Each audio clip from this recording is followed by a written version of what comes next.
So along with rising healthcare costs, one of the other really expensive parts of American life is higher education. Yes. USC, God, I love it, but it's $57,000 a year to go there, $20,000 a year on top of that for expenses. So how do we get that under control? I assume you think this is too expensive. How do we get this? I have kids, man. Don't worry. I'm looking out for us. How do we get, what is the problem? How do we get it under control in terms of spiraling higher education costs? Oh, I go to people, I ask, why did college get 2.5 times more expensive when it did not get 2.5 times better?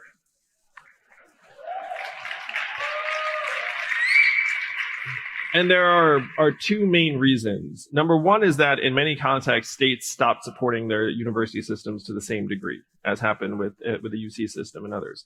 But the other huge, bigger driver is administrative bloat, where universities have hired 200% more administrators than professors. Where at this point you have just layers and layers of bureaucracy.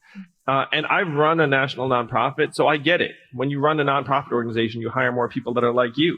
So if you're a nonprofit administrator, you're like, oh, I can hire another administrator. And then you end up, over time, it becomes an effective tax on the American people because you feel like you have no choice but to pay. And then the government comes along and says, what? You need $60,000 a year? We'll give you loans for that.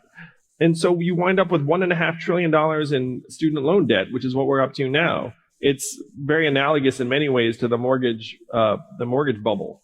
So you have to attack this at every level. You have to try and put more public resources to work. The big thing I would do is I would tie grant funding and even your tax exempt status to the ratio of administrators to students in universities. And then that would force universities to have to, they would say there's no way we can do this work with fewer administrators than we have. And then you'd say, well, I have a feeling you'll figure it out if your money's at stake. And then they would figure it out.